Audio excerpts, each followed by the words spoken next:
En el Consejo Ciudadano para la Seguridad y Justicia de la Ciudad de México, creemos en el empoderamiento de los individuos, y eso pasa necesariamente por utilizar dos instrumentos que ofrecemos, que es contención emocional y guía jurídica. Y a propósito del 19 de septiembre del 2022, después del sismo de 1985, del sismo que ocurre el mismo día en 2017, queremos compartir un par de reflexiones, lo que tiene que ver con la manera en que la cultura cívica se enriquece de la cultura de protección civil. Y hoy nos acompaña precisamente la secretaria de Protección Civil, mi querida compañera Ursúa, que nos puede plantear la diferencia entre el 1985, lo que existe ahora, y 2017, lo esencial del sistema de protección civil. Muchísimas gracias, Salvador. Gracias por recibirme en este lugar tan maravilloso, tan bello que ustedes han propiciado para atender justamente los graves y grandes problemas que existen en nuestra sociedad. Efectivamente, como tú dices, hay un gran cambio entre lo que pasó en 1985, en el 2017, y lo que tenemos el día de hoy. En 1985 nosotros pasamos un sismo en el cual no teníamos ninguna institucionalidad que atendiera los temas de protección civil. 32 años después, llegamos al 2017 y nos encontramos que a pesar de tener un sistema nacional de protección civil, a pesar de tener un CENAPRED, no estábamos todavía preparados para atender los eventos extremos que sufre en forma permanente esta ciudad. El día de hoy los cambios han sido notorios y estos cambios tienen que ver también con la decisión de nuestra jefa de gobierno, la doctora Claudia Sheinbaum Pardo, en el sentido de darle toda la fuerza y toda la importancia a esta temática que es la gestión integral de riesgo, que tiene que ver con la prevención, y la protección civil, que tiene que ver con la atención de emergencia.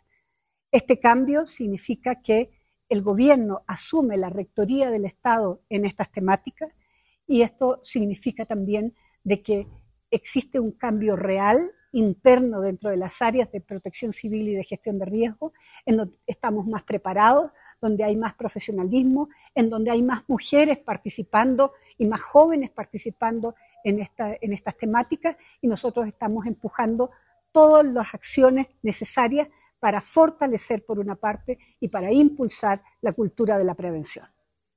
Bueno, y hay que decir que es muy importante lo que se está planteando, las diferencias respecto del 85 y respecto del 2017.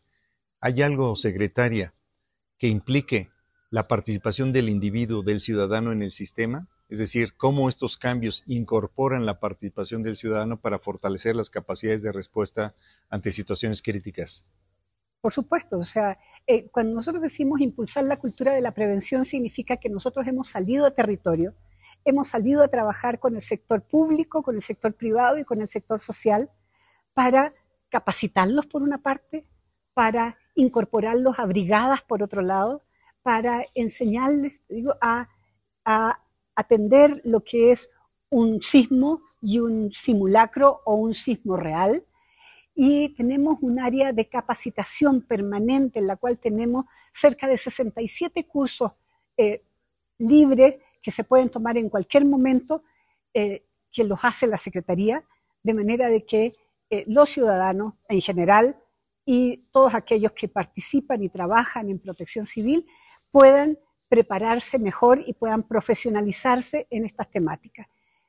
El hecho de que en un año nosotros tengamos más de 100.000 personas que toman estos cursos, es decir, en estos 3 años y medio ya llevamos cerca de 300.000 personas que se han capacitado, que tenemos una serie de herramientas e instrumentos que le permiten a la ciudadanía saber con más certeza dónde tienen que vivir, dónde tienen que verdaderamente instalarse, cuáles son las zonas en donde realmente son adecuadas para el desarrollo urbano y cuáles zonas es donde no deben localizarse porque estamos creando riesgos.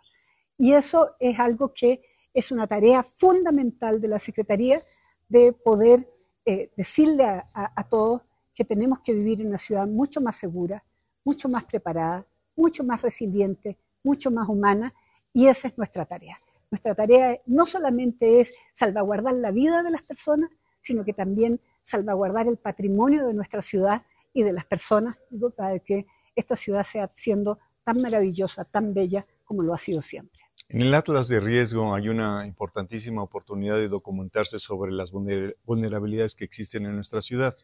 Había un número de descargas antes del 2018 y hay uno después. Así es. ¿Podrías comentarnos sobre esto y cómo eso es indicativo del interés y el aprovechamiento de algo tan rico como ese Atlas? Algo que nosotros hicimos desde un inicio fue hacer un cambio profundo en lo que es el Atlas de Riesgo. El Atlas de Riesgo que existía era un Atlas de riesgo que tenía solamente amenazas y peligros en el territorio. Amenazas y peligros tú la puedes ver en cualquier mapa, en cualquier plan.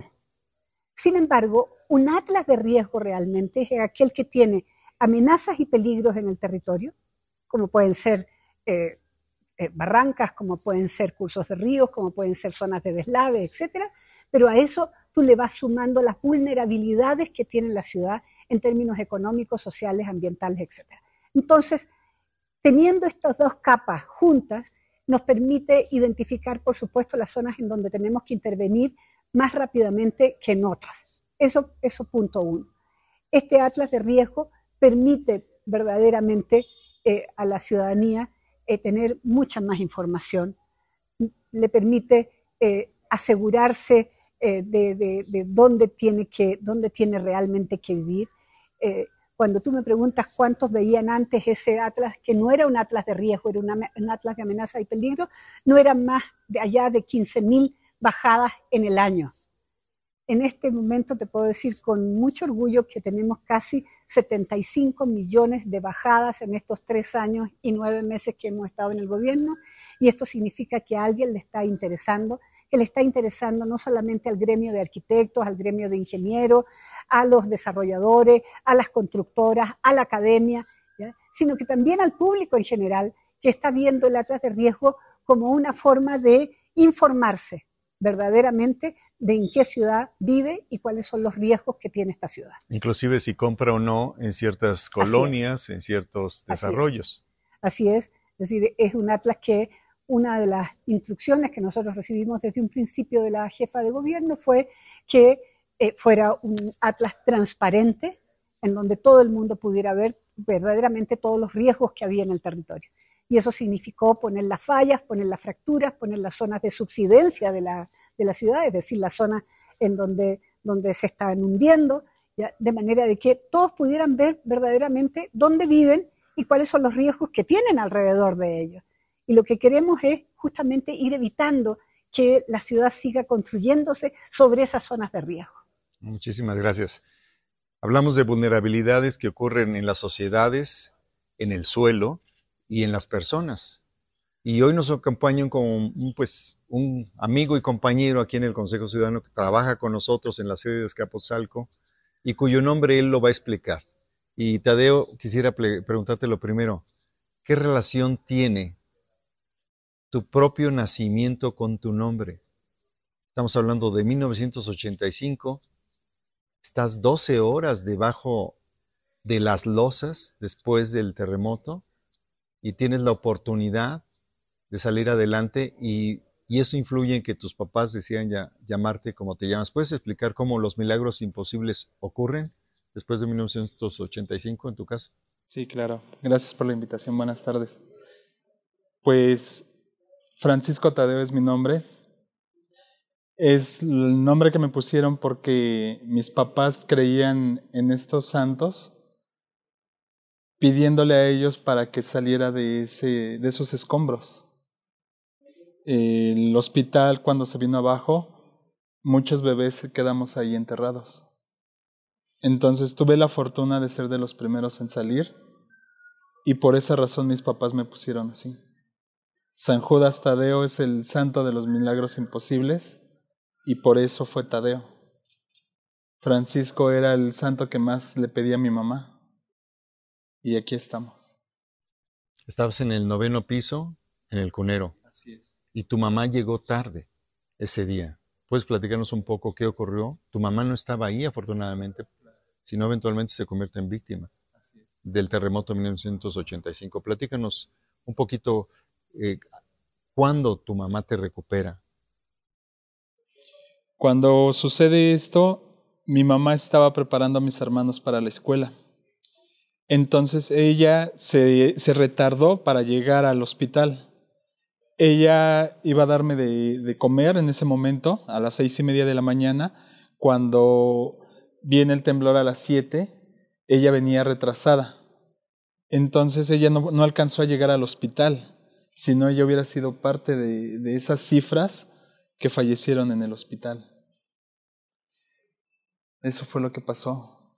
En tu vida seguramente esto te ha impactado. Supongo que inclusive has llegado a tener pesadillas respecto de esa experiencia, aunque no eras, digamos, consciente de lo que estaba ocurriendo, puesto que tenías apenas 7 días de haber nacido. 7 días. ¿Puedes platicarme un poquito cómo eso impactó tu propia vida? Pues hasta la fecha ha sido una lucha que hemos llevado con terapia. Cuando era niño, he tenido sueños recurrentes donde estoy cargado con una persona, no sé qué persona es, pero es una persona, y vienen los escombros y esa persona es aplastada por los escombros. Siempre es ese sueño recurrente.